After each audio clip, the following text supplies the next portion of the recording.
What is up, everybody? Welcome back to another episode of the PokerNews podcast. I am back. That's right. You can't keep me down for long, Jeff Platt.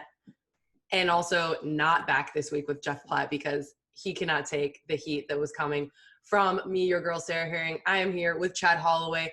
Chad, let's be honest, though. You missed me, right? Well, I mean, I missed you. I'm not scared of you. I know Jeff. He's like, I talked maybe a little too much smack about Sarah being on suspension and all that. And so we got the message, hey, you guys do this episode. I'm going to duck out for a little bit. And yeah, like you said, maybe he just can't take the heat.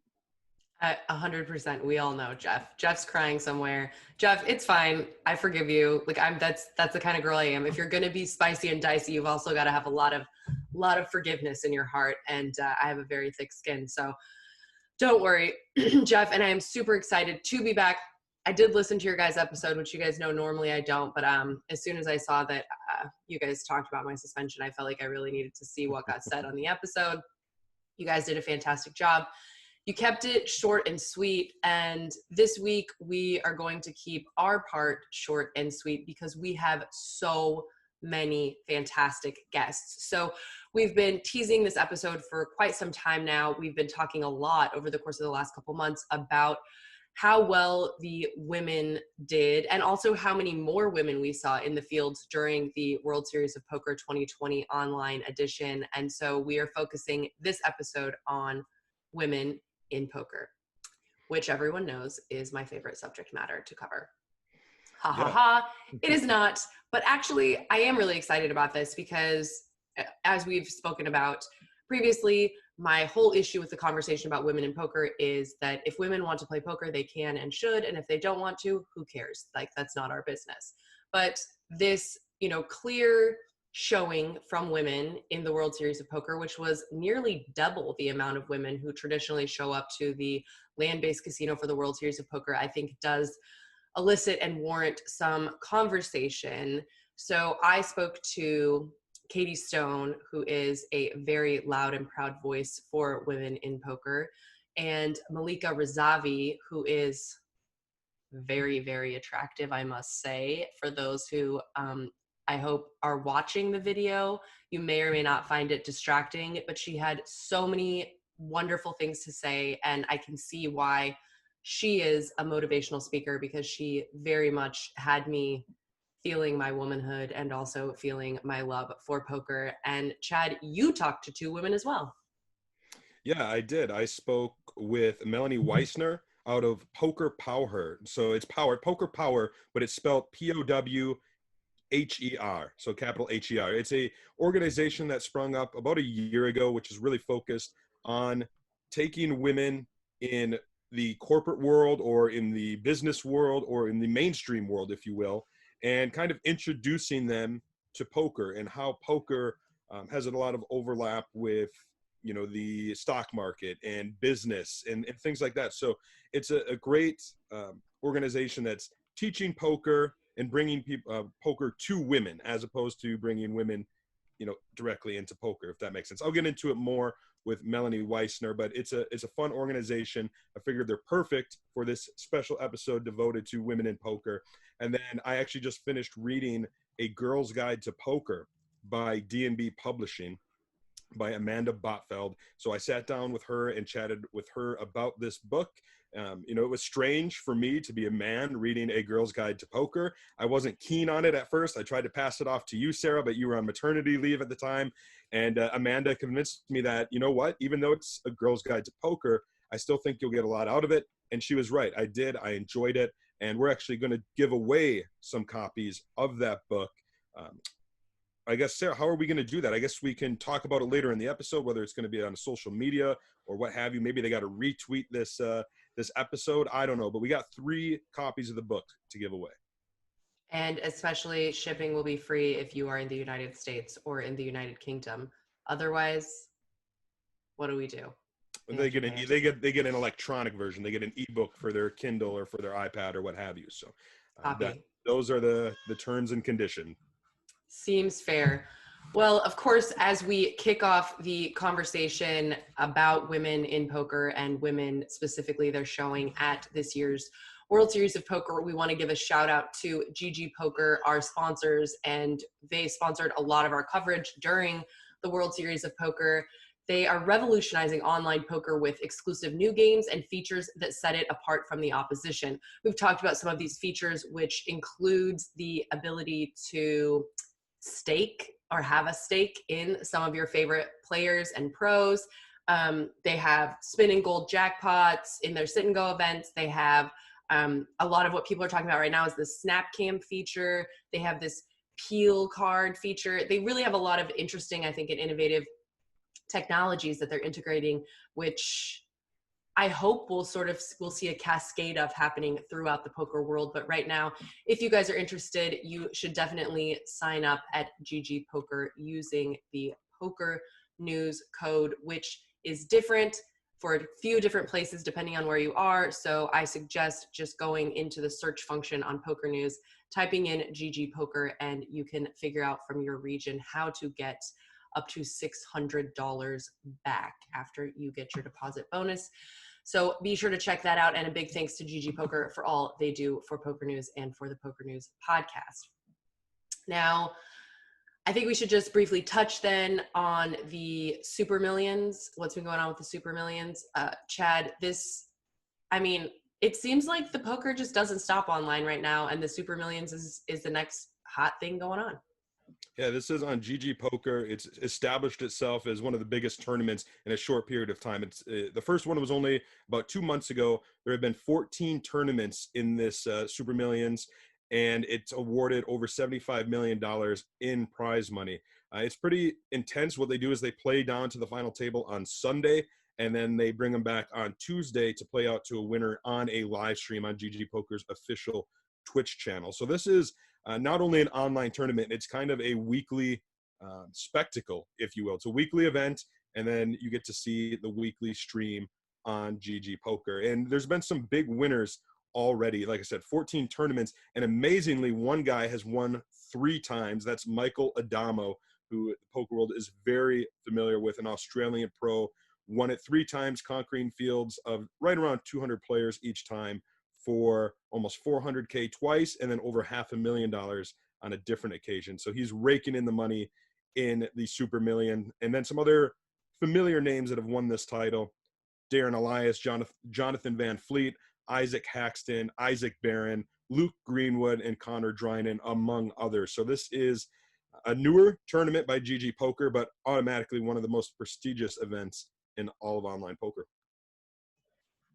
Well, I think while we're on the GGWSOP train, it makes sense to throw to our first guest, who I was super excited to talk to and meet, Melika Razavi. She's an Iranian beauty queen. She is a magician. She's a motivational speaker, and she is a professional poker player. She joined us from South Africa, and I really think you guys will enjoy this interview.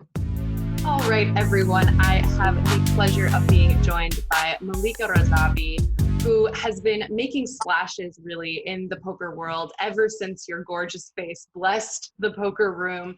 And we talked to you last year during EPT Monte Carlo, which I think is just really one of the premier events on any circuit, and certainly on the EPT. And you went really deep in that, which is very much a star-studded field. And I was very excited to see you ship a bracelet in another extremely star-studded field. In fact, the field was the Beat the Pros event. So Melika, a huge congrats and welcome to the show. Thank you very much for having me, and it's really great seeing you again. Thank you very much.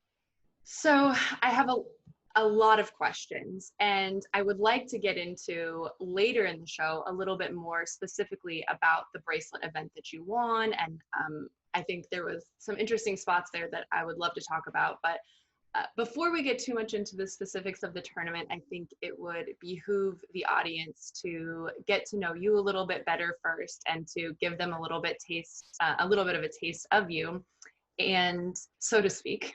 And I was, in doing my research before this interview, I've been really impressed by the myriad of skills and talents that you have, and what a very interesting background and story that you have. So first of all, I think we just have to get get it right out of the gate, because I'm sure this has impacted almost everything in your life. You're from Iran, which we know gambling's not legal there. It's not legal in a lot of places, but I think a lot of things are not legal in Iran, and I think it must have impacted and affected a lot of the things that you specifically are interested and do. So for the audience, can you kind of talk a little bit about your background and how that has shaped some of your life experiences? Yes, for sure. I mean, as you said, I am from Iran, and coming from that culture and a background, I always say in all my interviews, it was a massive step for me to come forward and come out of my shell, because as a woman, you're not allowed to do so many things. You're not even allowed to ride bicycles. You're not allowed to go to stadiums. So we have been so suppressed as a woman to not do so many things. And here I come out of Iran at the age of 15, and I started doing everything that I enjoyed, not because I was suppressed not to do it. Women are not allowed to even sing in Iran. So, but I always loved magic. I always loved playing with cards. My passion was always playing with cards. And obviously when I was introduced to poker, this became also one of my biggest passion, which is right now, my biggest passion in my life is poker. Everything I do is around poker. And yeah, so magic, being a beauty queen, being a poker player, everything that I do is forbidden in my country. But I didn't stop, I didn't allow anyone to tell me that, because a lot of people, you get a lot of judgment still. I get back from home from people having so much negative thoughts about even the pictures that I put on my Instagram, like if I was nominated as Miss Fitness Global, and I get a lot of criticism about it, that oh, they don't agree with the way you dress up, so you are a foreign to them, so they call you names and all that. So it was very tough for me, because I'm also, I mean, being a woman, we are very emotional, and it hurts you to see that I am achieving so much goals. I am putting everything that's so much hardship behind me, and I'm just looking forward. I'm achieving so much. I mean, being a beauty queen, nothing just comes easy. You have to work for it, and to not be noticed, it hurts, but it doesn't stop me. It does not stop me to go forward and to just prove to myself that I can, because that's the most important part of things to me in my life, to prove to myself that I can, and just push for everything that I want, regardless of what others have to say about me or what they think about what I do. Because to be honest, it doesn't bother me. It used to, I was younger, I would get hurt, but right now, nothing is going to stop me. I was having a conversation with Jeff Gross about like 3 weeks ago, and I said, nothing will ever stop me, because I'm not going to listen to others. They only tell you that you can't because they believe that they can't do it. They cannot they cannot control my mind. If they can't control my mind, they can't control my life. And that's what we have as a human. That's what we have. And that's the most important thing you have as a person. And yep, this is me. It's so interesting though, because I think, I think there's a lot of overlap in a lot of industries and a lot of fields, and a lot of the things that say make people great athletes also make them great poker players, or a lot of things that maybe make people great magicians make them great poker players. But at the sort of core of it all, a lot of it has to do with the ability to control your mind, the ability to control your emotions in spots where maybe some other less skilled people can't. So do you think actually that some of the struggles that you've had to push through, both as a woman and as an Iranian, have helped to facilitate your skill as a poker player? Definitely. I am sure it has, since it makes you stronger. We are emotional creatures as a woman. So to go through hardship, and battles and falling down many times and getting up, it makes you strong as a person, makes you mentally strong. And just coming to poker, you have to be mentally prepared, you have to be mentally strong, you have to control your tilt, your anger, your emotions. So it does have definitely have impact.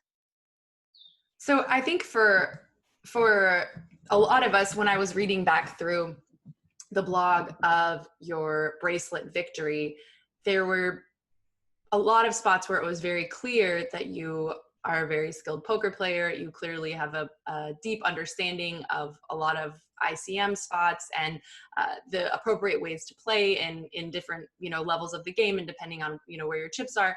And so I think it begs the question for the poker world, can you talk to us a little bit about your understanding of the game, how you train, how you, study? Definitely. When I started playing poker, I wasn't a winning player. No one starts as a winning player. You're going to go through stages, you're going to lose. But the most important thing, if you want to become really good at what you do, you have to study. You have to put time. You have to invest your time to be able to be who you want to be and to be able to get there. So yes, I have spent a lot of time, especially in this lockdown for the past 2 years. I have studied a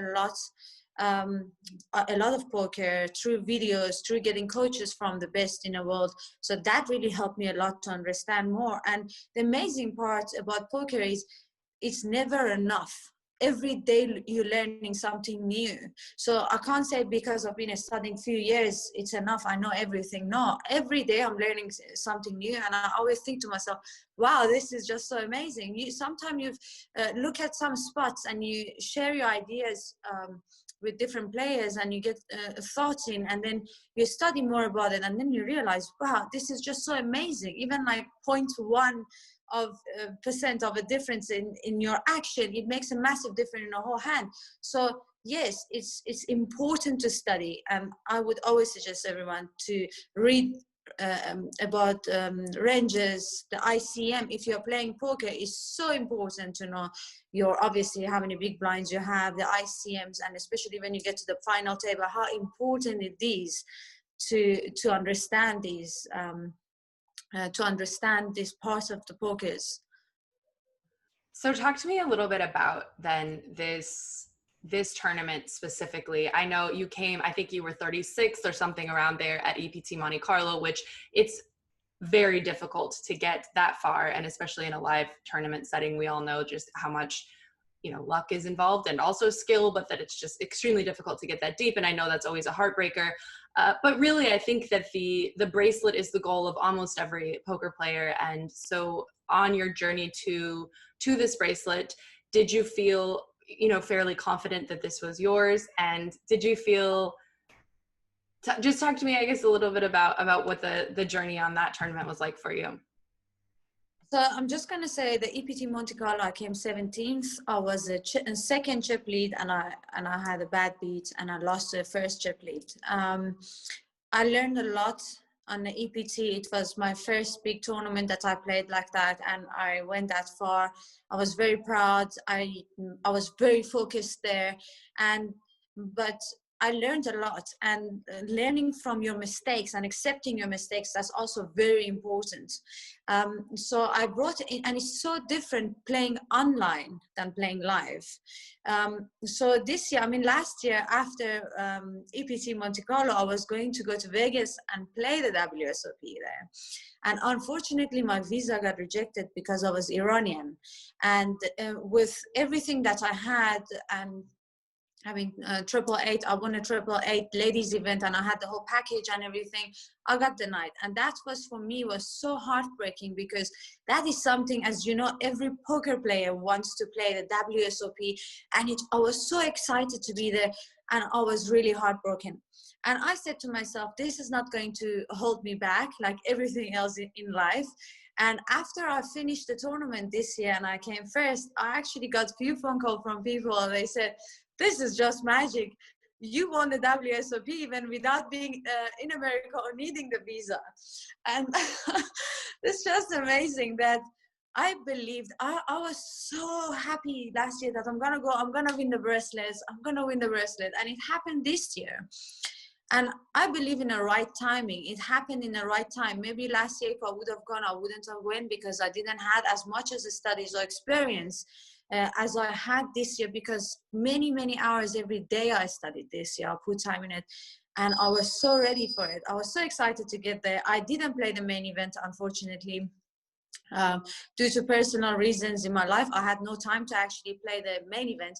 But this was I think I played 3 events of WSOP and I cashed all of them. And obviously I came first in this. And it was, as soon as I started playing this, I don't know, like there was, I mean, I don't ever go with my emotions when I play poker, but I had a feeling that this is it.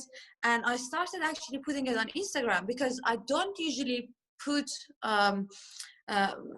pictures of the tournaments on Instagram, and I started uploading these pictures as it was going. Every half an hour, every 20 minutes, I was putting pictures as how everything was going. And deep inside of my heart, I had a feeling that this is mine. You have everything that to go for it. You know it, you have the knowledge.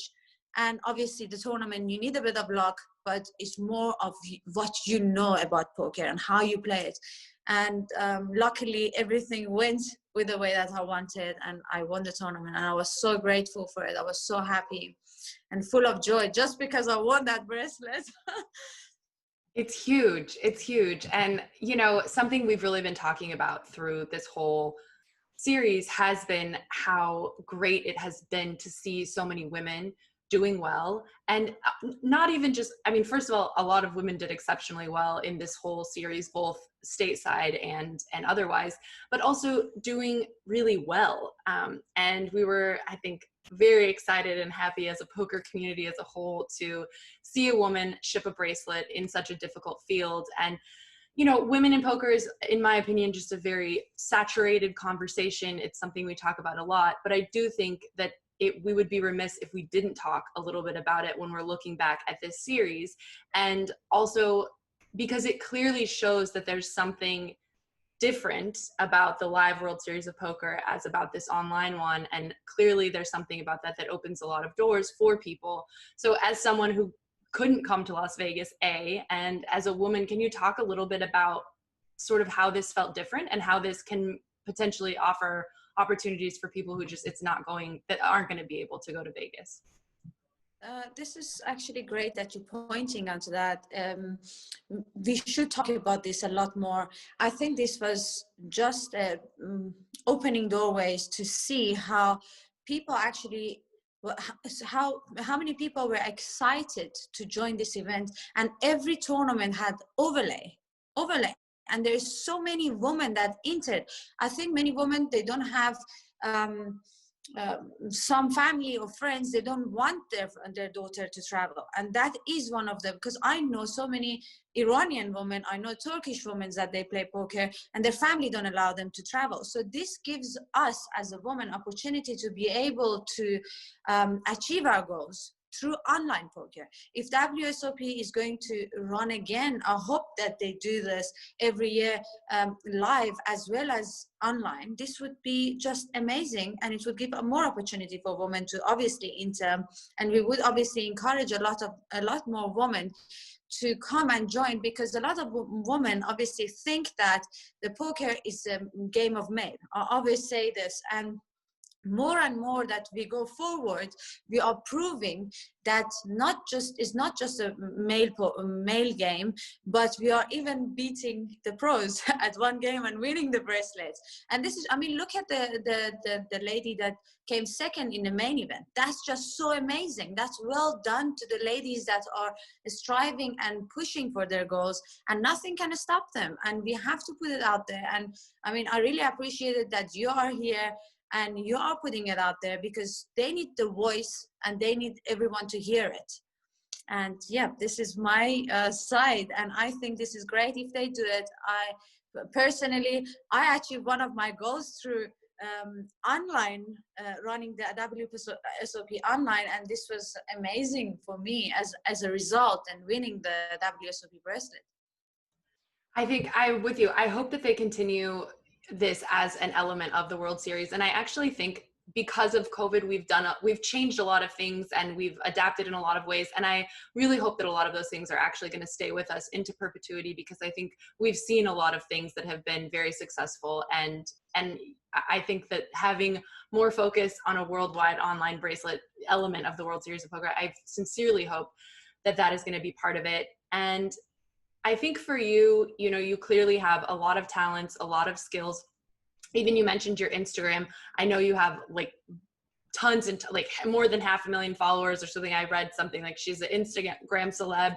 So you're a motivational speaker, you're a magician, you're a poker player, you're a beauty queen, you're a, you know, influencer. You have a lot of stuff going on, you know, a lot of things on your plate. So where do you see, you know, the next few years of your life? You're very clearly a very goal-oriented person. And how much is poker going to be at the center of that? Sorry, I didn't hear the last part because you broke. Oh, how much is it, do you see poker being, you know, sort of like a key focus point in your life? I mean, poker is my number one. So anything that I do is on the side. Being a magician, I used to travel and do magic shows, but I have stopped. So that's something that I used to do. Yes, if I have friends or family around, or if I'm at the event or something, I just show it to people. And I think it's just really fun to do. I love seeing people's reactions, so I do that. At the moment, I'm very much focused in property business, but not as much obviously as poker. My whole focus is poker, but at the time I like to do different businesses on the side. I'm back in South Africa at the moment, so I've been here for 6 months almost. So I'm very much focused on the property business, but poker will always be, as soon as the borders open, I'm going to start traveling again and playing poker, because nothing can take the poker away from me. I used to actually be like playing the events in Barcelona or Cyprus. I would go play the live events for 12, 13 hours. After, I would go play a cash game. And everyone was telling me, like, you're crazy. I was just so passionate. I wouldn't get enough of it. I mean, yes, you have to rest and meditate and all of that. And I do that, but I have so much passion for it that the whole time that I like to, every minute that I find, I want to play poker. Well, I can tell you, as a poker community, we are very, very happy to hear that. And I, for one, would just love to see more of you and see you everywhere. And I would love to help petition the United States, like, let her in, please. We need her. We need more Melika in our lives. And for those who are listening, who are watching, who would like to follow you on Instagram and Twitter, etc., where can they find you? My Instagram is Melika Razavi with the double I at the end. It's not that difficult. Even if they just put Melika Razavi, they will find me. I'm not so active on social media much, but yes, I am a bit active on Instagram, but I'm not in any other social media. That's okay. We really like, the pictures are the best anyways. We'll take the pictures. I really appreciate you taking the time. I know you're a very busy woman, and I was really excited to have the opportunity to get to talk to you and to share your story with our listeners and our viewers. So thank you so much, Melika. Thank you very much for your time, and it was great seeing you again, and I hope you have a great day. Well, like I said, I'm very excited to see a lot more of Melika Razavi in the future, and I certainly hope that the U.S. Customs and Border Patrol can figure out a way to get her into this country, because she clearly would make a splash here, and we'd love to see her receiving another bracelet, this time in the actual Rio or wherever the World Series of Poker is being held. Now, someone that we are pretty familiar with on the floors of the Rio and in the city of Sin, Katie Stone.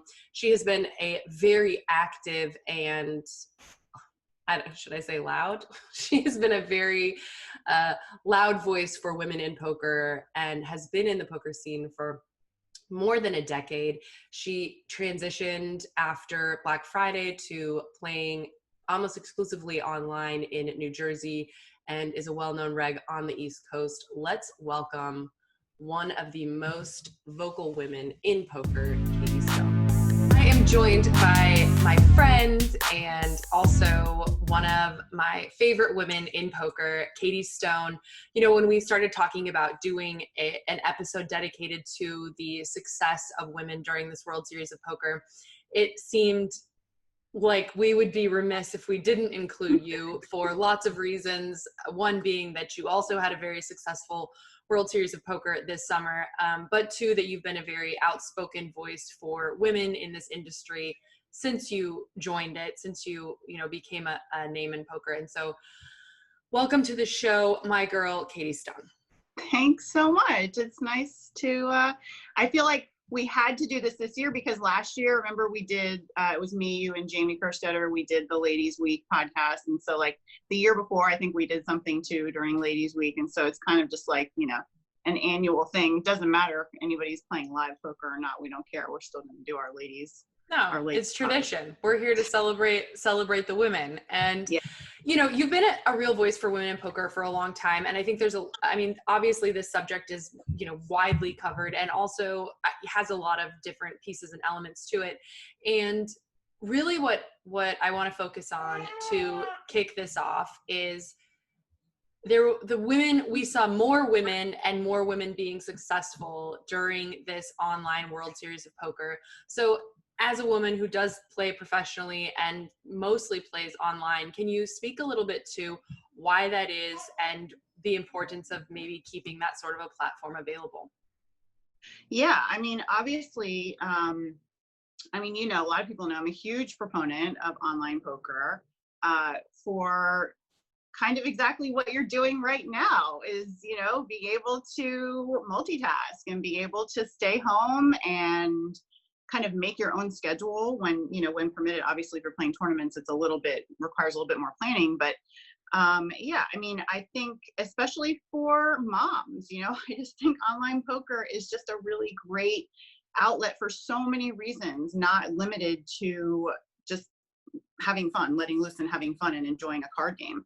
I just am such a firm believer in not only just, you know, like I said, not only the pursuit of enjoyment, but the pursuit of improvement and getting better at the game really just has so many amazing transitional properties into my everyday life as a mom even. And so I think that, you know, the more women that kind of realize that, you know, it's tougher for women to get into poker live wise, just because live poker is just tougher in general to get to. You know, it's more expensive a lot of the times than online poker. It's just physically a little bit tougher to get to. Not everybody is close to casinos. Not everybody is, you know, able to afford to go to casinos.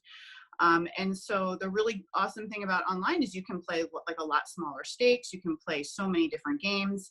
And I think that once more women understand that online poker is just such a fantastic entryway to poker in general. Like just because you start playing online poker doesn't mean, you know, you're supposed to be like this like online pro for the rest of your life and like that's what you're going to do, whatever. No, like people have to kind of understand that there's this other world of poker that's online that really is very conducive to learning the game in an affordable way, in a safe way, in a comfortable way. And so, yeah, we definitely saw that this summer. We saw a lot of new names, you know, cashing in the tournaments online. And so that's always really exciting because, you know, like we've talked about this a lot where, you know, women make up a huge part of the player pool that really enjoys poker, but we just don't see them as much because there isn't as much online poker anymore in the US. And I think that, you know, once online poker starts to expand a little bit more and gets, you know, more states, I think that we will be very pleasantly surprised once we start to understand how many women actually are playing online versus live, you know.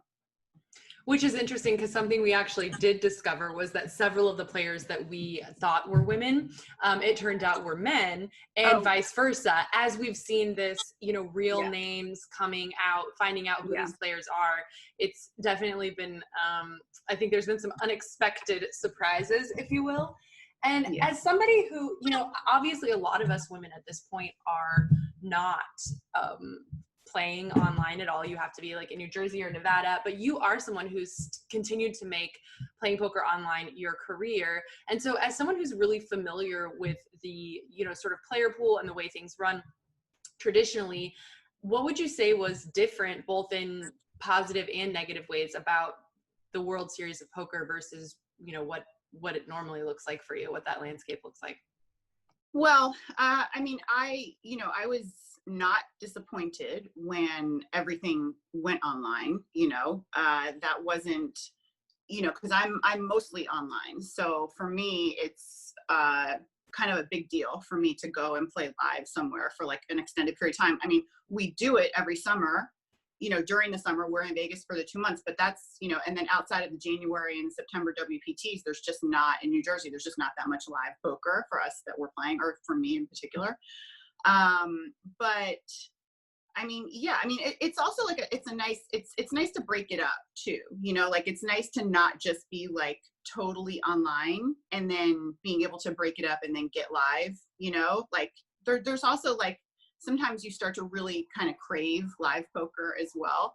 And what's so funny too is like some of my friends right now who are like big online players, and they're like, oh my God, I want to play live so much. I'm like, dude, 6 months ago, you were literally ready to quit poker because you couldn't stand live poker so much. And now you want to go play live poker, but yeah, it's just, I don't know. It's funny. Poker players are funny. That's for sure. And I think since this episode is focused on, women in poker and the World Series, I think it's important to also just discuss a little bit. So I've been in poker for like a decade, and you have been in it the entire time, probably longer. So I'd love for you to talk a little bit about where you see shifts, if any, and then also like where you see sort of the future for women specifically in this game. Well, I think that women are the future of the game for sure. I think that once more women are kind of able to see poker in other lights, so to speak. So poker is, I think, doing a good job now of kind of showing all of the different kind of realms that exist within poker, because sometimes people think of poker and they think they have one idea in their mind, and then that maybe prevents them from trying it or something like that. But there's so many like great content creators out there nowadays, and there's just so many new faces. And then online poker is expanding. And so with expansion comes new names, new players, new stars, so to speak, like that's the greatest thing that we have for poker right now is online poker bringing, these new, legitimately new players, and potentially new players that we will all know in a few years, and, I think the direction of poker in general is actually really good. I mean, I'm a sponsored pro with Party Poker US and have been for the last few years. And then I also commentate for the World Poker Tour.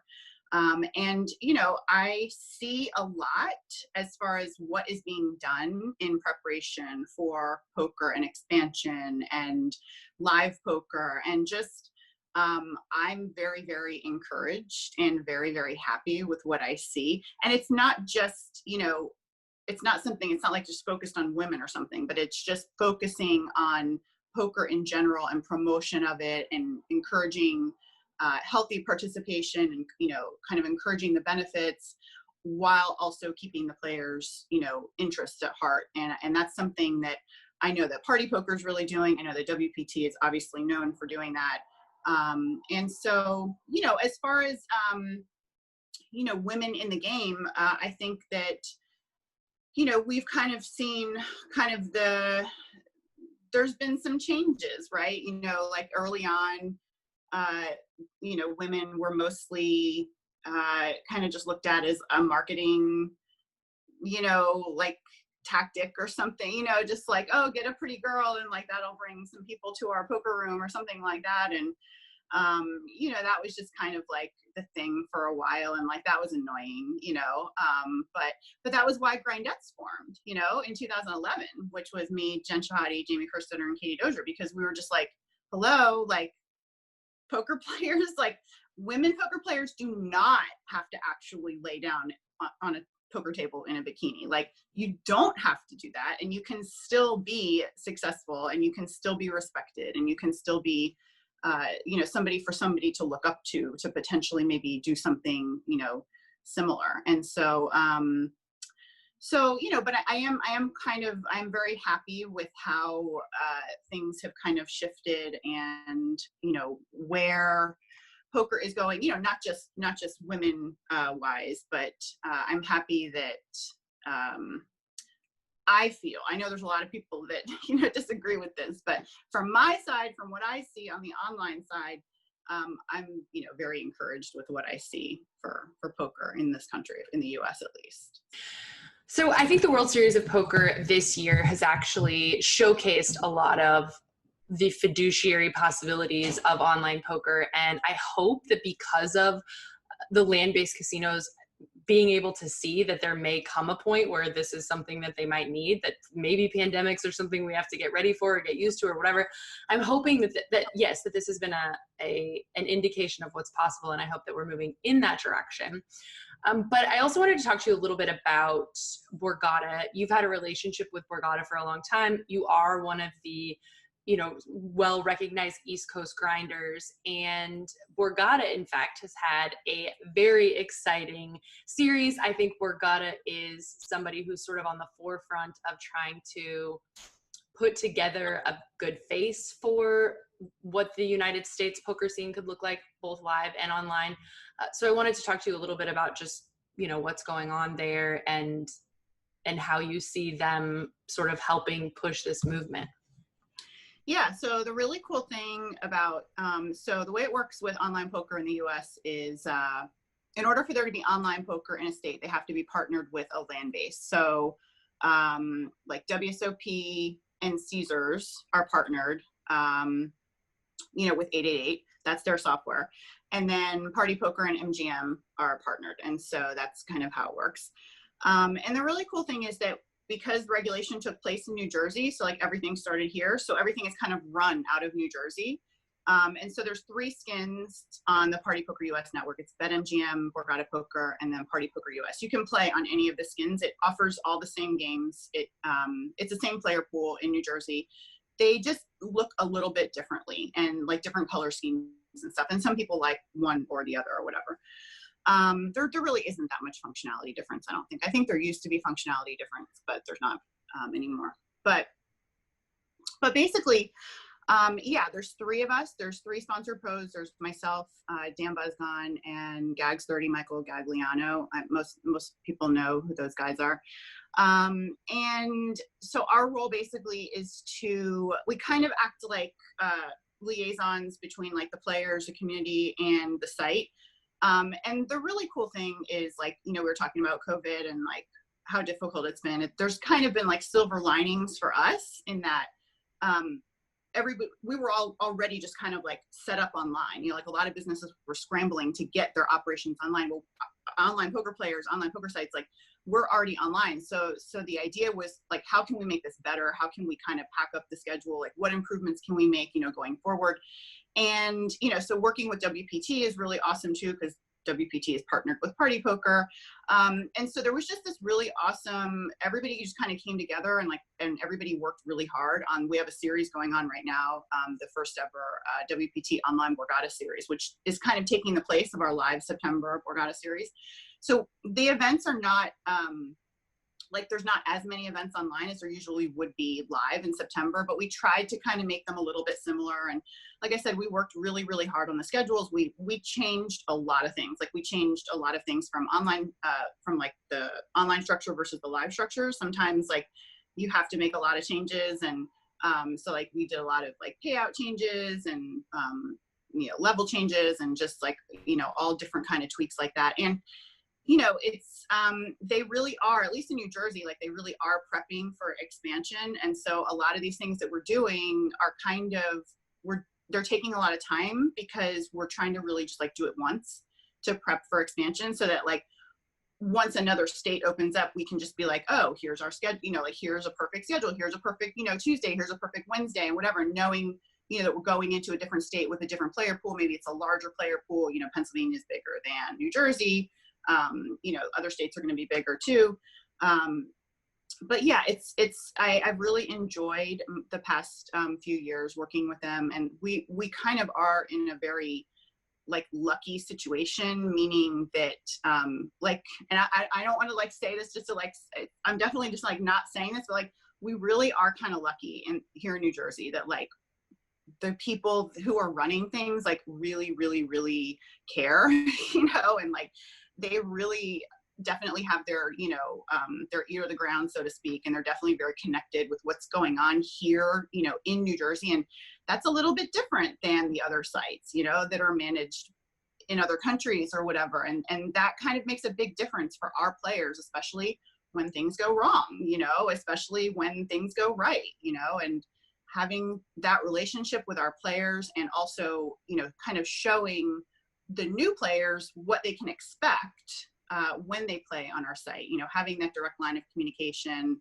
knowing that, what they are suggesting and what they are wanting actually does get processed, and does get talked about. And, I've been playing online poker full time for over a decade, and this is, I've never been associated with another poker company before, and I've experienced all of the ups and downs as every other poker player has, just from everything, moving to Mexico, after Black Friday, and then moving back to the US. And like, I've seen a lot, like with the poker sites. I've been a moderator on 2+2 for, 9 years now, so like,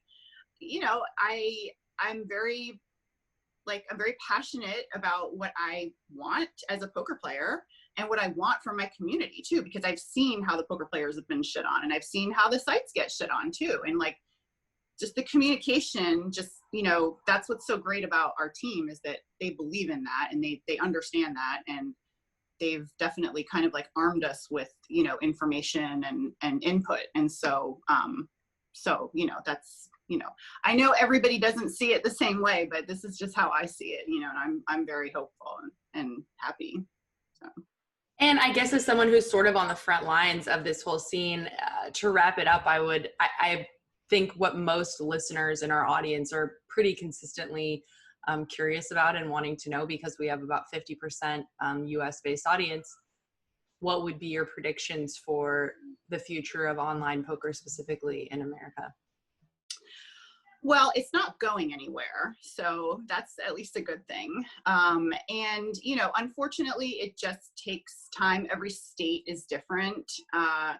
Every state has the power to kind of decide a bunch of different variable decisions, and so not every state. So like, even though like we're playing online in New Jersey, they're playing online in Nevada, it may not, the state restrictions or whatever the rules that the sites are governed by, they might not be the same, and so that's why it's kind of difficult to just have like a blanket approval for, for all of the states. It's just, unfortunately, isn't where I would love for it to work like that. So yeah, I think, like PA is kind of like the next up, they're kind of on deck, so to speak. They have Poker Stars right now.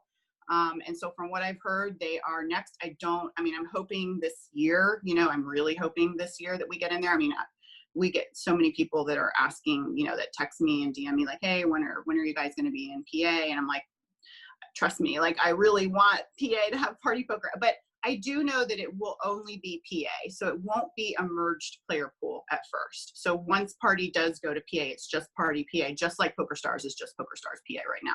And that, again, that's like a state thing. That's not anything that has to do with the sites. And like, that's also something too, that like I see like poker Twitter, and like, there's so much that the players don't understand about regulation, how it works and stuff. And it's like, so much of the time they're just like thinking like automatically like, oh, the site's, what a horrible site because you can't open up in Nevada or you can't open up in PA. Like, dude, it's like we don't control everything. There's like so many moving parts. There's like whole government states, that have kind of a big say, so it's like, obviously we want to be offering the games to more people. Like that is clearly what we want to do. So like we are trying very hard to do that. And So yeah, that's kind of, it's always funny when like somebody messages me like, you guys suck, you're not in PA. I'm like, okay.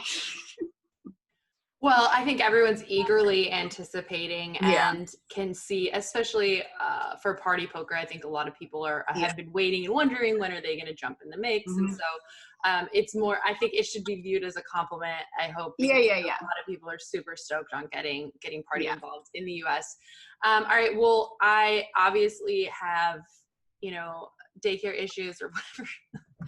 So I just want to, as another mom in poker, give you, my love and just thank you for, paving the way for so many women in poker. And I know you've been doing a lot of other things. You have a lot of stuff on your plate. So I appreciate you taking the time.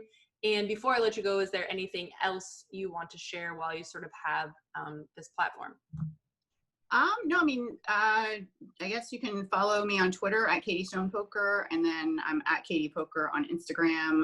We've been doing a lot of the updates for the WPT series going on. I'm also running the Party Poker US Twitter account this week, so that's been fun, new experience. And they're Only like, imagine. They're like, they texted me, they're like an hour before I was starting on a Sunday. They're like, hey, you're taking over the Party Poker Twitter account today.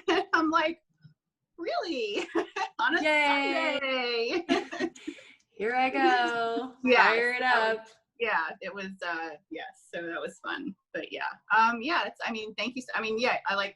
I love you so much. We've known each other for like so long, like we both used to live in Vegas, and like yeah, it's been cool, like just kind of watching. That's what's cool about poker. It's been cool watching everybody kind of grow up too, because like we all knew each other when we were like kids with no children or spouses, Husbands. Yes, and girl. like, now everybody's like gone through all the phases and everything, and it's like I just bought a house, so like I'm fully a grown up. It's yeah, happening. like we're doing people. Yeah, we're like actual real citizens. It's crazy. So, and it's so much easier in some ways and it's so much harder in some ways, but you're Yeah. right, watching this sort of old guard of poker grow up together it's really it's been cool, and it continues to be cool. And the cool thing about poker is we can keep doing this until we all die. Like and we can watch each other until then. Yeah, and I feel like kind of protective too about like our just like our community. Like we've kind of been through a lot together in the past 10 years, Sure. And a lot of us are still here, and like a lot of us are like doing really great things for the game. And I look at some of my old Skype chats and I'm like, oh my god, like every single one of them is like just doing really good things, and that's that's just really nice to see. And I don't know, I haven't been in other industries, but like I don't know if that's a similar effect, where you can enjoy watching people like grow up and mature and like do well for themselves. Like I don't know, whatever. It's like it's just been nice. It's been nice to see. So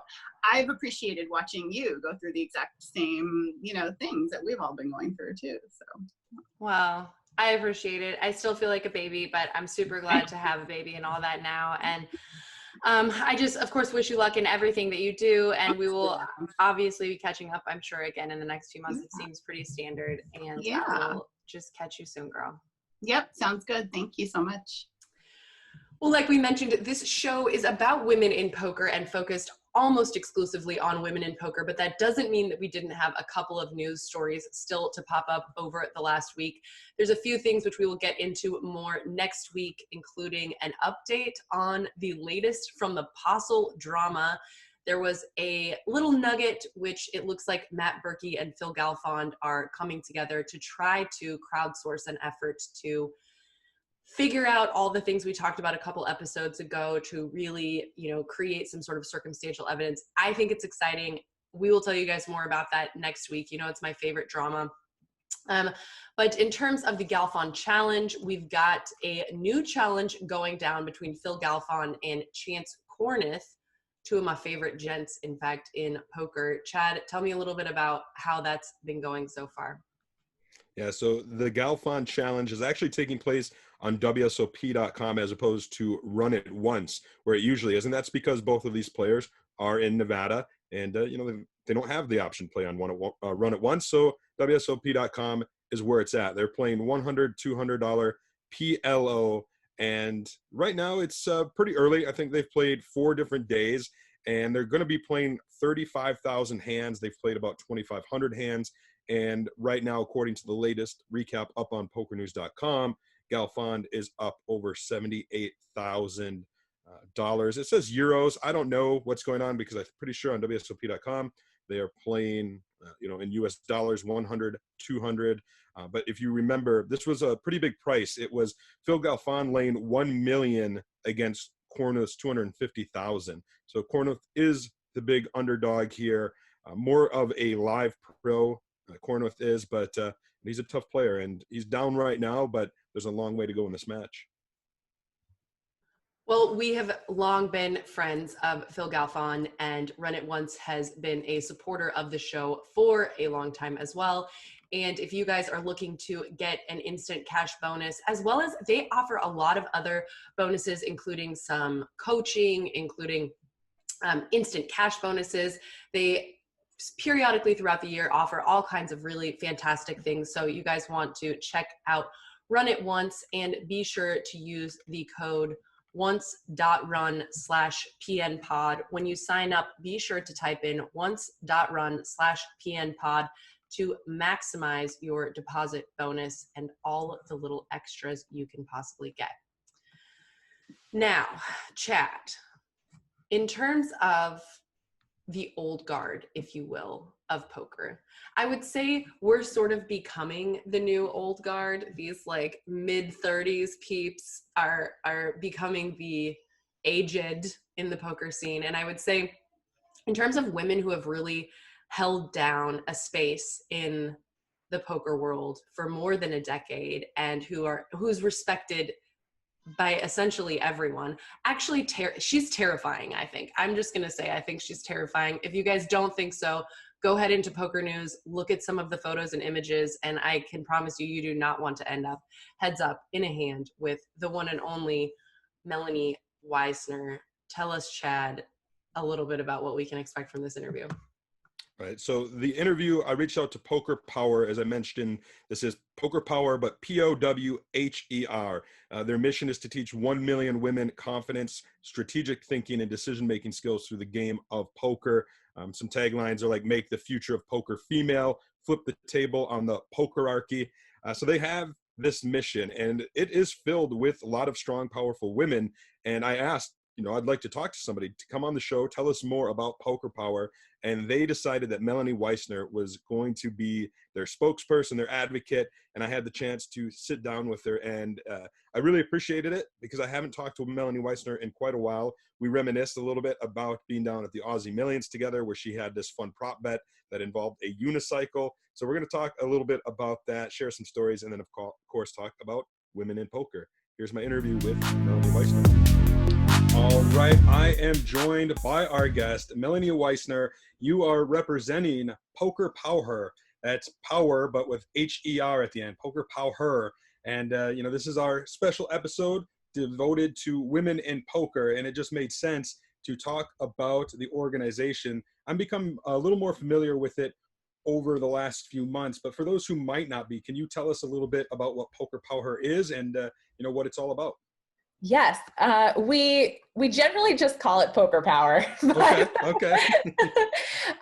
But it is a mission, a company, a project that is meant to inspire and enable women to compete at the highest levels in business, in the boardroom, et cetera, using poker as a decision-making vehicle. You sit at the table. Once you have the tools to sit at the poker table, then you're also learning tools how to navigate the boardroom and the business world and career advancement, and we're taking those skills that aren't traditionally taught or maybe offered to women at an earlier age, and we're trying to and those skills like risk analysis, confidence, critical thinking in terms of capital allocation, things like that. Those things are often more available to men earlier in their lives. And we're trying to instill more of that in women via Poker PowHer. I guess that's a kind of messy way of explaining the mission statement. We're trying to teach 1 million women poker, and we believe that the tools and skills taught in poker can help them advance their lives and careers. Now, as I've gotten to know a little bit more about the organization, I know that it was founded or co-founded by Jennifer Just, who in 2019, so we're looking at like a year old. She, if I understand right, had some experience in like the corporate world, and also then, you know, played poker and seen the overlapping, the overlapping skill sets, if you will, between the two, and thought, as you kind of just echoed, that it would be, I guess it cuts both ways, right? It's a good way to take poker skills that you might learn into the corporate world, but vice versa too. You could take, if you're in the corporate world, you could use some of those skills to maybe be successful at poker. Well, that too. I know that for Jenny, that they, at Peak Six, their company, they have been teaching traders poker for years, and, you know, teaching their interns how to play and holding tournaments. And they know it's this game of skill and resilience and risk taking and strategy. And they think that if it helps their traders, you know, it can help everyone. And that this is a solution to these skills that predict success in business. But I would also say that business people can often, I don't know, I mean, there's a lot of overlap, right? Because Sure. It's all about efficiency of decisions, optimizing decisions, being able to analyze risk apart from simply the fear of loss and stuff like that. So I do think there's a lot of crossover, and it always kind of surprised me as a poker player, why people who were excellent in other academic fields somehow were fish in poker. You know, you would see these people at the table, or I would all the time, who were incredibly successful in investment bankers or analysts of some other kind, or had built their own company or whatever, but there was no translation of that kind of, you know, logical thinking to poker. And I always wondered why that was. And I think that it can be as simple as having a kind of channel for the right way to think about it. Some of my students who you know are successful in their fields of business and who kind of come to poker as a newcomer get it very quickly. You know, they learn how to think about it very quickly. So it's taking, if you're already a logically attuned kind of person and you like to think in those ways, then there's a natural gravitation, I think, towards poker, and a natural kind of talent and aptitude for that.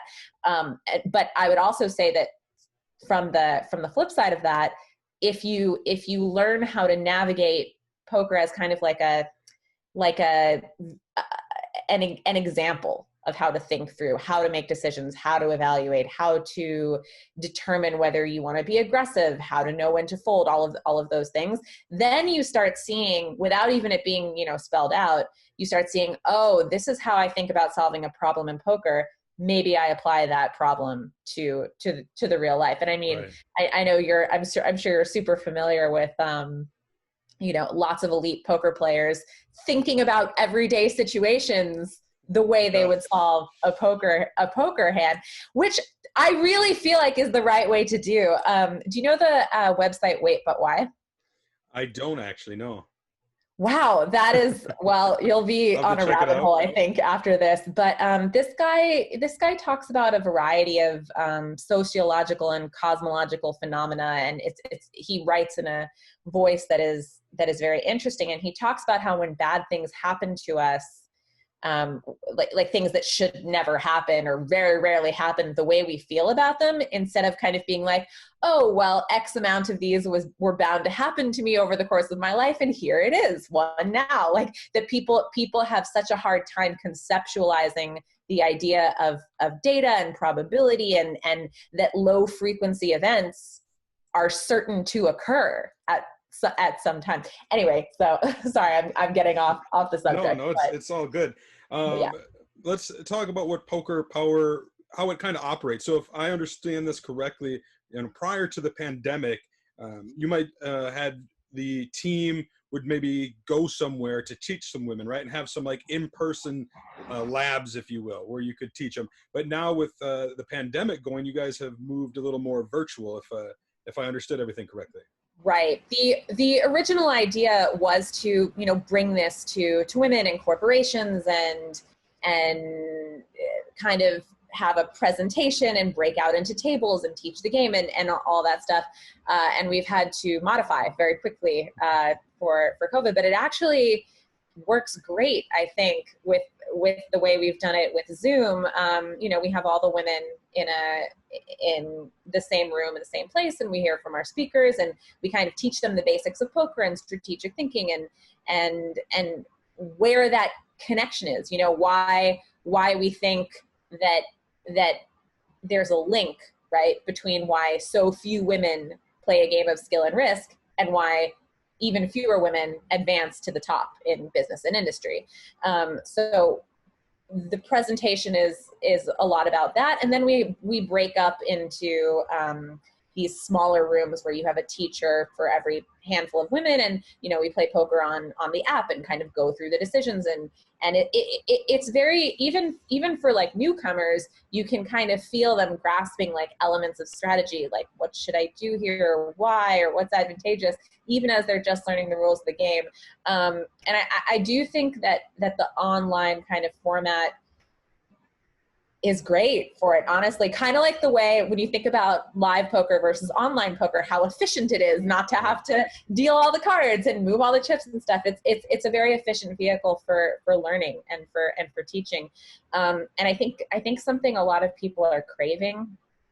I know I am in these COVID times, is some kind of experiential learning and something away from just the same old monotony. Like every day feels the same to me. Yeah. Like, and I think poker is one of the few things where you can have that same kind of experience online as you can in person. Of course, you can't like, you know, read someone necessarily exactly the same way, but you have the video and you have the app, and I think it's kind of a nice cross section of this experiential learning and the efficiency of poker online. I think maybe one aspect of it too, and we've talked about this on the podcast before, me and Sarah Herring, is that maybe some women would feel more comfortable learning the game through an online realm where they don't have to, you know, travel to a card room where they might not be familiar and they might not feel comfortable. You know, a card room is dominated by men, and we know that a lot of women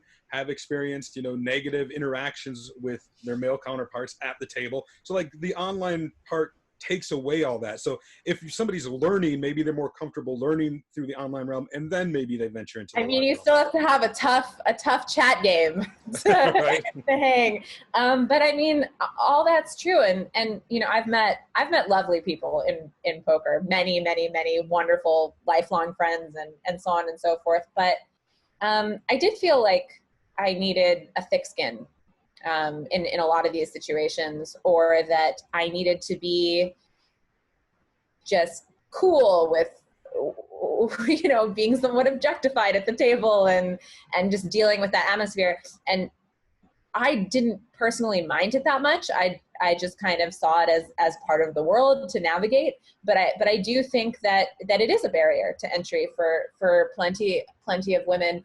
And I mean, I came to poker online, so I was already playing, you know, before I entered the whole like live world.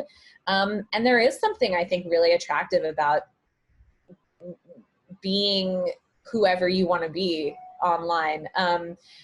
It's not necessarily meant to be that with Poker PowHer. I think Poker PowHer is meant to involve the live element if you choose, and then you can, you know, see and interact with your friends and kind of learn from that as well.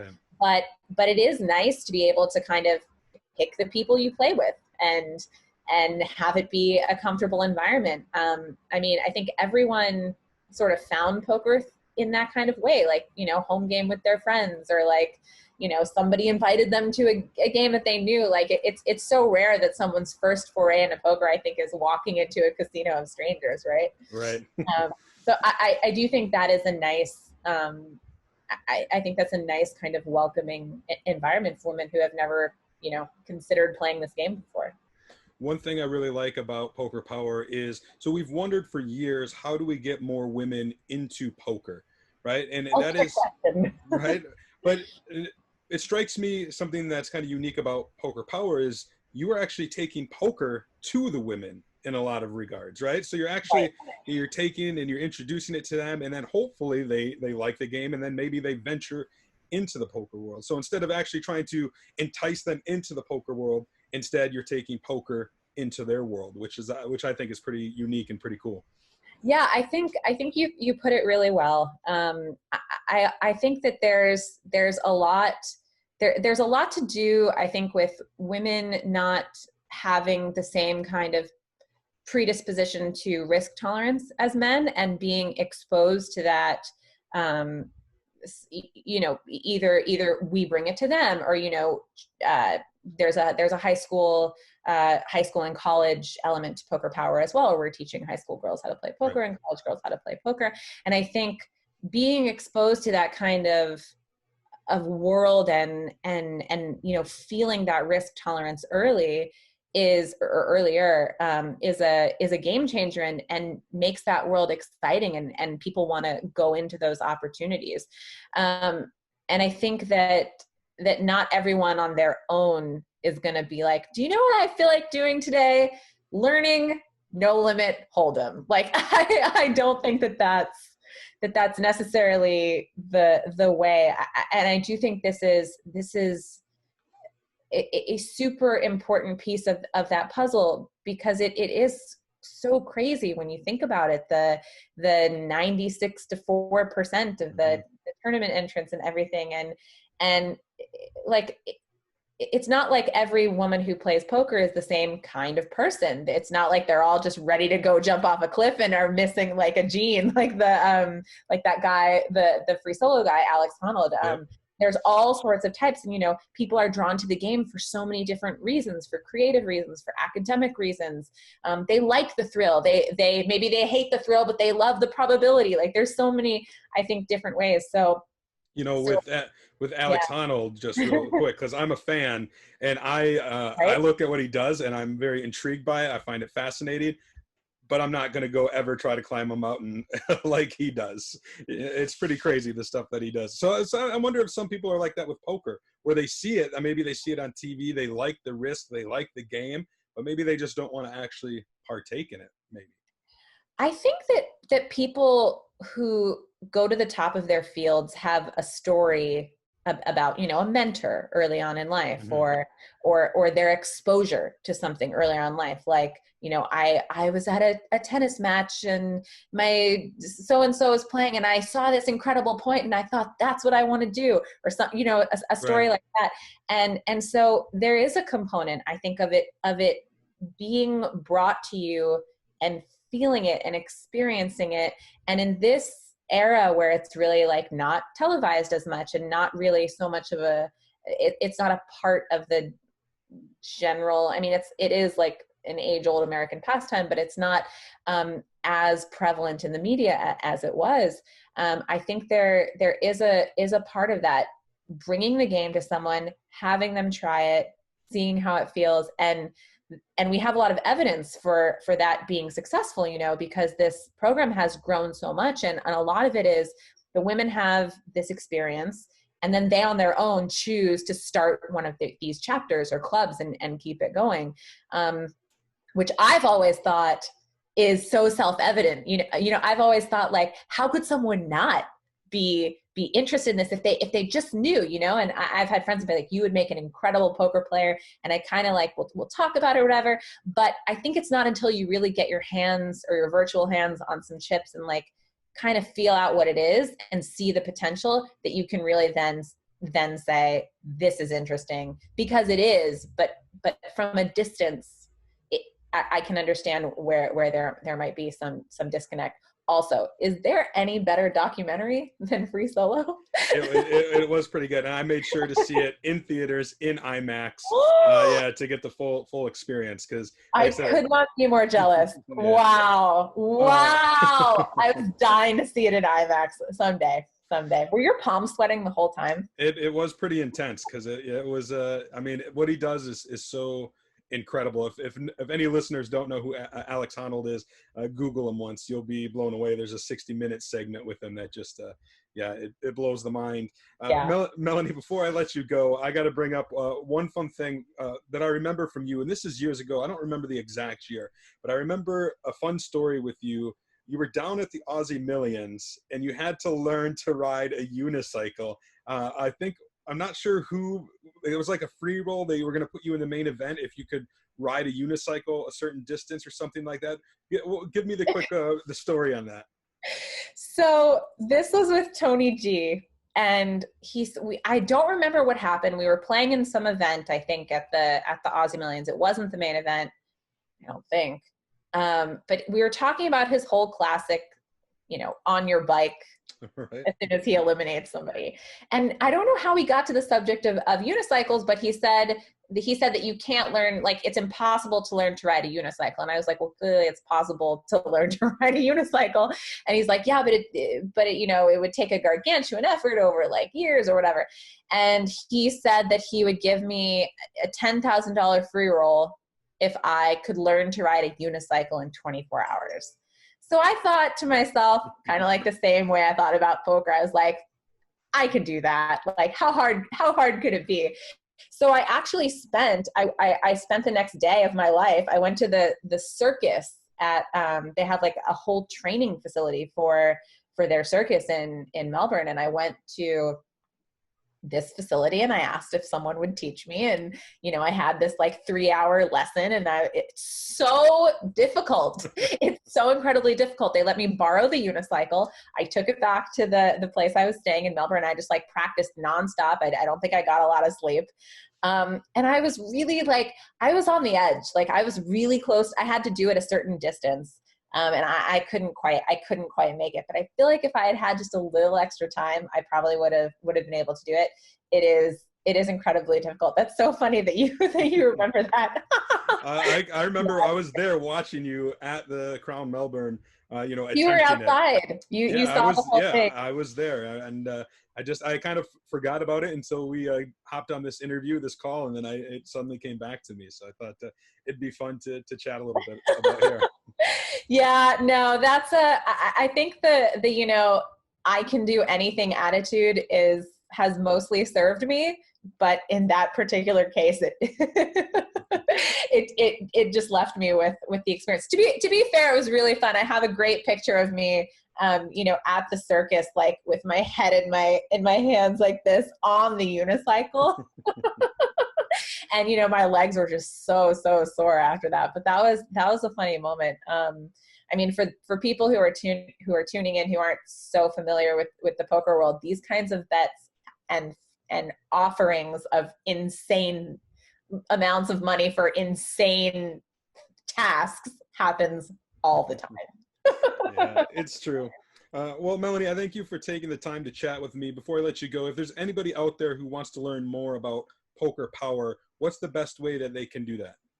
So they can visit our website, of course, pokerpowher.com. We have programs for corporate as well as high school, college, and above. Any woman of any age is more than welcome. We have chapters across America now and in a bunch of different colleges and cities. So they can read more information about that. They can follow us on social media. They can always send me a message at Melanie Weisner on Twitter. And we are, like you said earlier, the dearth of women in poker and why there are so few women at the top of these other industries and business and power positions and stuff. I think there's a huge link here, and I think it's so exciting and important to bring this to women. So I hope that anybody listening can join us and get interested. And it is the most fun game. It really is. All right, a big thank you to Melanie Weisner for telling us all about Poker PowHer. Go check it out, pokerpowher.com. That is poker, POWHER.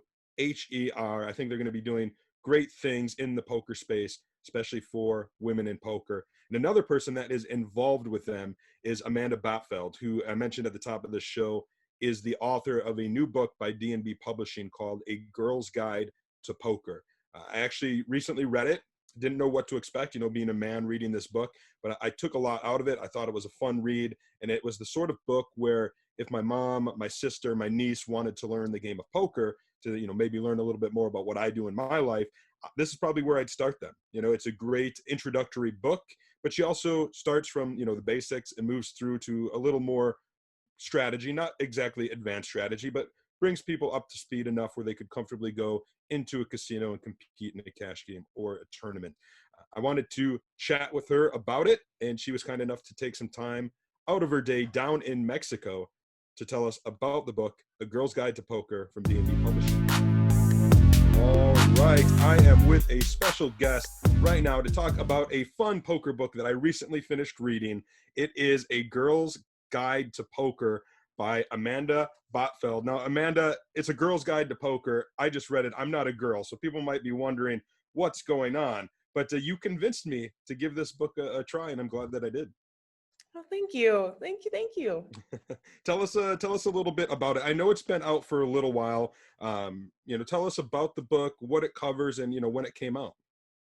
Sure. So when I tried playing poker, all the books were way too difficult, and I kind of wanted to make the book that I needed. So this is like first time or just kind of barely experienced playing poker. This is like your cheat sheet. And sorry, I lost. Remind me a little bit more of the question. Yeah, no worries. I mean, when did it originally come out? It was earlier this year. Earlier this year. It came out 2020, in January 2020, with D&B Poker Publishing. Yeah, which is great. We work with D&B here at PokerNews quite a bit. I contributed to one of Jonathan Little's book that was published by them a while back. So great people there. Did they approach you with this idea for the book, or did you approach them? How did that come about?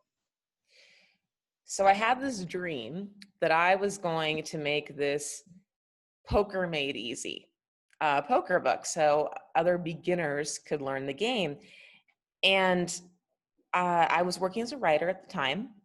I was a political writer in Washington, D.C., and I'd already been published in some publications as a writer in the Wall Street Journal, Los Angeles Times. So I had those credentials, and I viewed myself as a better writer than a poker player. Probably still true. But most poker books aren't written by writers. And so I thought I had something to offer, and I just Googled poker book publishers, and I emailed the first two that came up, and they both wanted it. They both got back to me. I sent like a little mini 30-minute manuscript. And one of them had all these notes, and he was super nice, and he compared it to Legally Blonde. And I was like, how does this guy that writes about poker know about Legally Blonde? Cool. But then, and that was awesome. But then my publishers, D&B, they gave me this nickname. They said, you're like the Bridget Jones of poker. And I was like, sold. It also helps that if you type poker book on Amazon, it's probably a D&B poker book. And I've absolutely loved working with them. And as far as being a woman in poker, they've been so accommodating. And, the book is you have it there, it's in full color, right? And it's got all these graphics. And originally I was like, I don't want any pictures, at least not any photos, because I don't want this to be like sexy girls with cards. I didn't trust guys picking poker images for a women's poker book. Sure. So my publishers, they were like, what if you approved the stock photos in the library? And so I got myself and a friend. And so not only is the book, a women's poker book, but all the pictures in it are by women for women. I think that's really cool. That was one of the things that stood out to me when I was reading the book, were all the different, photos that you mentioned. And there's quite a bit. And it just, to me, it makes the book easier to digest, if you will. When you have a poker book that is just full of text, it can be pretty intimidating. I found this to be a pretty easy read as far as, the chapter lengths, the topics are succinct, and you throw in the photos, and I could plow through 20 pages in no time, and you could really, it's a 200-page book. You could really plow through it in a day or two if you wanted to. And I thought to myself, well, I'm a man reading this book, that I actually did learn some things. And I've been in poker for quite a while, and it was interesting. Obviously I know how to play the game, but you were able to explain that in such a way where I thought to myself, if I wanted my mom or my sister to learn poker, this would be the book that I would give them, if they, at least as, like the introductory, because it starts out assuming they don't really know how to play poker. So it teaches them the game. And then as you go throughout the book, you really start adding different layers to it and really peeling back what the game is all about, the strategies involved. And I thought it was really well done. Thank you. Thank you. When I first started writing it, I picked up other beginners poker books. One of them was Texas Hold'em for Dummies. And where I was at in my poker career, I thought it was at my level. It didn't feel very beginners. Like the first chapter is like 90% of poker players are losing players because of the rake. And I was like, this is interesting to me, but this is not quite beginners. But they said this thing that really struck me when I wanted to design the book.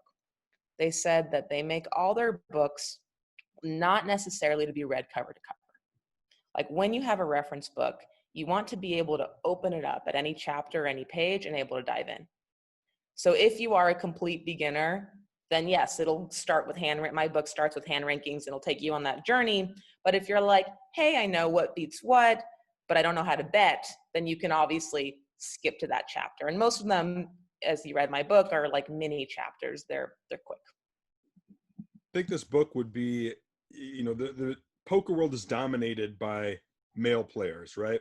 That's just a fact. And we're always looking for ways to get more women into poker. And I think this book could do wonders in that regard. I would encourage any poker players. I see it all the time when I'm playing poker, live poker. How many times do you see a male player with their girlfriend or with their wife or something, just sitting behind them or hanging out in the poker room? I mean, at the very least, I think all those guys should pick up this book, give a copy to them, and let their significant others start learning a little bit more about the game and get them interested in playing. And I think I was impressed that this book does a good job of doing that, because as I was reading it, I was thinking all the way, how would my mom be responding to this book? How would my sister, my niece, who is 16 now, and if she ever wanted to learn more about what I do in poker, and I thought, this is the book for them that I would start them off on. Now, if they wanted to go on and play WPT main events, well, then maybe we move them into other D&B publishing books that are more heavily intensive. But as far as an introductory book especially for women, I don't think it gets much better than this. Thank you. I wanted it to be the entry book into those higher advanced books. It's like the gateway. I think that's pretty solid. I forgot where I was going. My train of thought. Yeah, no worries. So when you were writing this, I do actually remember. Yeah, continue. I was going to ask, when you were writing this, were you, did you have always thinking in the back of your head about women and how, like we said, getting women into poker is a difficult challenge. It's been a question we ask every year for, since the poker boom and beyond that, I'm sure. And it's a struggle for sure. So was that in the back of your mind as, you were writing this text? Yes and no. The funny thing is, when I first came up with the title, A Girl's Guide to Poker, I did not intend for it to be a women's poker book. I just wanted to write a poker book in my own voice, which is bubbly. I'm a Pisces and I play poker, right? But as it evolved, I kind of rolled with it. People are like, "Oh, it's a women's poker book," and I was like, "I'm good with that." And I say in the beginning of my book, when you talk about, well, why aren't there more women in poker? There are a lot of societal reasons you can put to this, but I think the main reason is the same reason why there aren't a lot of new guys in poker as well. It's just because most people learn poker from someone else. Most people, not all, do not learn poker from a book. They don't learn it from YouTube. Most people learn poker from their dad or their brother. Maybe you have a really cool poker mom, but you learn it from one of your friends. and women just aren't in as many groups where people are, you know, sitting down playing poker, watching TV, or whatever the case. And so I wanted this book to be an alternative if you don't know someone who plays poker. Like if you wanted to learn it from a book, that was the goal and the intent of this book. And I say in my like intro, this is like, because it's told in like a cheeky, funny, like, you know, hey there type of style. I wanted this to be like your poker playing friend as best as a book can do. Well, I think it's awesome. This came out earlier this year, as we mentioned. It's been a crazy year with everything that's going on with the pandemic. So what has that process been like? You know, first off, what's the reception to the book been like? And then what's it been like trying to kind of promote the book or get it out there in a year like 2020? Some things have been great. I'm now teaching a lot of Zoom poker classes, especially to women. So that's worked out awesomely. I'm working with the organization Poker PowHer, as in PowHer, H-E-R, which is great. So that's been a positive. As in terms of promotion, it's, you know, we were supposed to do like book signings at WSOP, and we were supposed to kind of pitch it there. Like, you know, hey, does your girlfriend want to learn how to play poker? Get this book. And my publisher said that hopefully if there's a WSOP next year, we're going to kind of jumpstart it. So it's been kind of a soft launch, and we're going to try to do more of a hard launch next year. Yeah, that's glad to hear. Obviously, we're all hoping that the world gets a little bit more back to normal. The 2021 WSOP goes off without a hitch, because I can envision this doing really well at the Rio during the WSOP. You know, they have the D&B publishing book booth there every year. I get to know those guys a lot over the years, spend time there, and they do book signing and all that. And I can definitely see you set up there and really interacting with a lot of the, not only the women players that are already there, but like we said, a lot of the wives and girlfriends and people who might just be tourists wandering the halls, wanting to get in and learn a little bit more about poker. So I think the book's going to be around for a long time. It's very up to date as far as the modern game. You know, if a lot of poker books were written back during the poker boom, might not be so applicable to today's game. So much has changed. This book takes all that into account, which is one of the things that I liked a lot about it. You know, you talk a lot about the things that are current in the game of poker, if you will. You know, there's so much more now to the game than just raising, calling, folding, and bluffing. There's so many more things you have to take into account. So I think it'll be around for a while, and you know, I'm going to be doing a review for PokerNews, an article, and you're going to answer some more questions there. So any listener should definitely look forward to that. I mean, I'm sure they can gather from this interview that it's going to be a pretty positive review. And and I think I appreciate you taking the time to chat with us, and wish you nothing but the best moving forward with this book. Thank you. It's been a pleasure, and thank you so much for taking the time to read it, take a look, and catch you on the felt. Right? Yeah, and those listening, check it out. It's A Girl's Guide to Poker by Amanda Botfeld, and you can check out copies at dnbpoker.com. Absolutely. What an interesting interview, Chad. I definitely, now that I'm back from maternity leave, need to actually read the book and check it out. And for those who are listening who would also like to get a free copy of this book, first of all, we want to give a huge thank you to D&B Publishing. They have been so supportive, not only of Poker News and the Poker News podcast, but really of the poker community as a whole. I think they've been such a fantastic way for players to navigate the very treacherous minefield of publishing and getting a book published, and have really created a niche and a space for an industry that, you know, may or may not be, I think, overlooked by a lot of more traditional publishers. So thank you so much to D&B. Now, Chad and I did a little discussion off mic about how to go about giving these away, and we're going to do it a few different ways. So the first way will be that you should clearly already follow Poker News Twitter. If you don't, I don't know what's happening anymore. But if you follow Poker News Twitter, we will create a post about this episode. And if you like and retweet that post, you will be entered in a random giveaway, for which we will announce the winner next week. And we'll probably also try to slide into your DMs and let you know that you won. Chad, what's another way? You know, we've got the new PokerNews Discord server. It's a little community that we have online. If you join there, you can do it at bit.ly /PokerNews Discord. We'll also tweet that out. You can find it on the social media. But join the Discord server. Go into the podcast channel that we have there. We're going to post about this. And once we post the show, just comment. You can say something as simple as hi or whatever you want. Just comment in that thread, and we will randomly choose a winner from someone who posts on the new PokerNews Discord server. And finally, if you follow us on Instagram, it's funny because, you know, in a lot of industries, I would say Twitter is more irrelevant, but in poker, Twitter is still like a super hot spot for information. Maybe it's because it's such a time sensitive industry. I'm not sure, but seems like the rest of the world is pretty much always on Instagram. So if you check out Instagram TV, we every week post our episodes also on Instagram TV. So follow PokerNews on Instagram. And when you see this episode pop up on the IGTV, just leave a comment. And again, we will randomly select someone who will be announced. We'll probably also let you know, like sliding into your IG DMs, what's gone on that you've won. But we will announce all 3 winners on next week's episode. And as we mentioned, if you are in the US or the UK, you will receive a hard copy, which will be shipped for free to you, courtesy of our homies at D&B Publishing.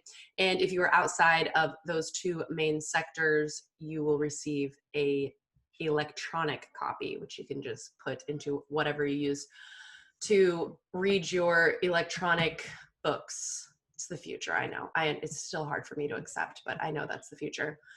Now, Chad, something I noticed when I was listening to your guys' episode last week is that we keep tying back into this incredible success that 2020 has been for women in poker, maybe primarily because we've moved more into this online space. And a really interesting story has emerged out of the World Poker Tour's World Online Championships.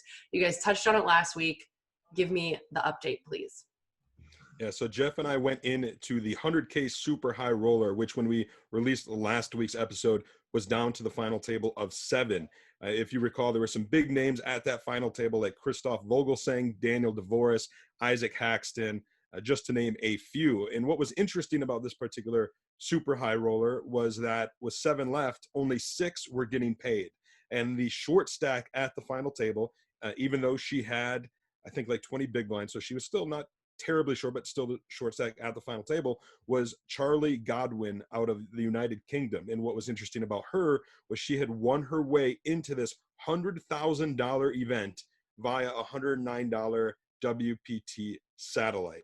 And she's on the money bubble. And a minimum payday is $229,000.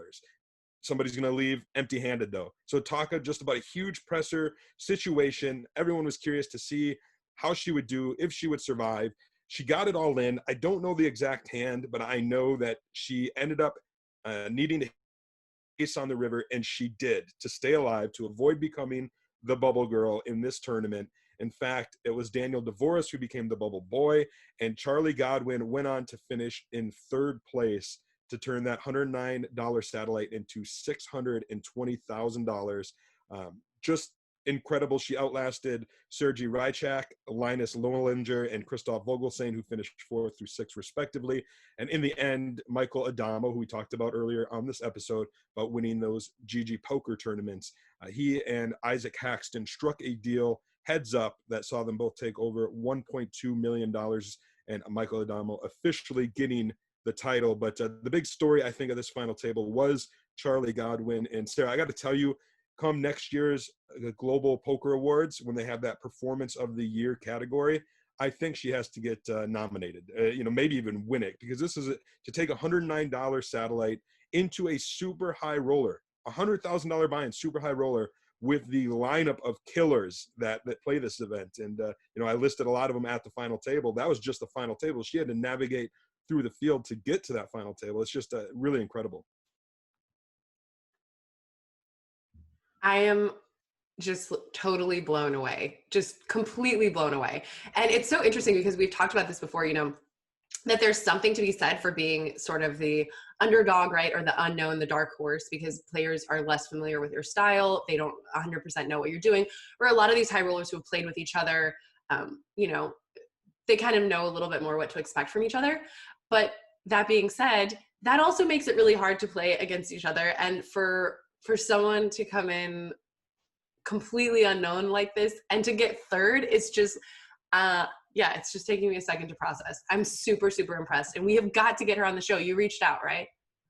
Yeah, I reached out because I thought it would be great to get her on this podcast, especially this Women in Poker episode. She has not responded. If you're listening to this, Charlie, you're more than welcome to come on, be a guest in a future episode. We'd love to chat with you and just what that whole experience was like. And I'm curious to know, like, the pressure you felt when there were 7 left, going in. And it's just a really special moment from, this WPT World Online Championships. Curious also too, I would love to, kind of find out who was covering the event and to get some maybe players' takes and things on her style. And I mean, to come in the short stack and then to end up third, clearly there was some play that went on there. Clearly there has to be a lot of interesting hands and spots. So we'll try to do some digging for you guys and find out more about Charlie. And yeah, I really look forward to hopefully seeing a lot more of her on the scene with her new, very substantial bankroll. I would hope that we'll see quite a bit more of her. Chad, I'm really glad to be back with you. And I don't know, I'm not sure what the audience feels like or how things are working for them, but I feel like we're a pretty good team, just the two of us, maybe.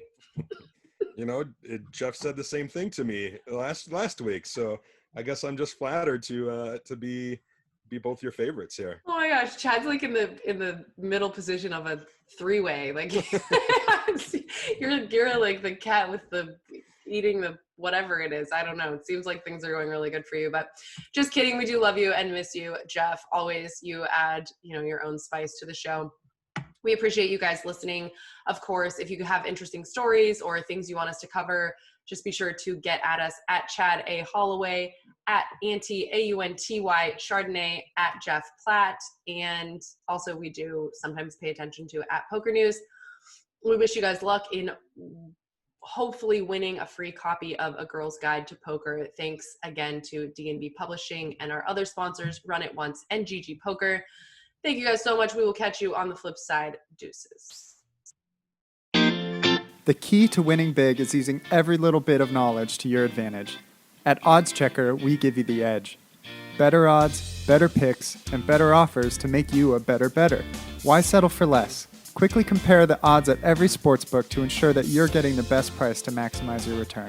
Not only that, but we have experts on every sport, from hoops and football through to soccer and boxing. Our experts analyze the form and study the stats to deliver you totally free picks and parlays.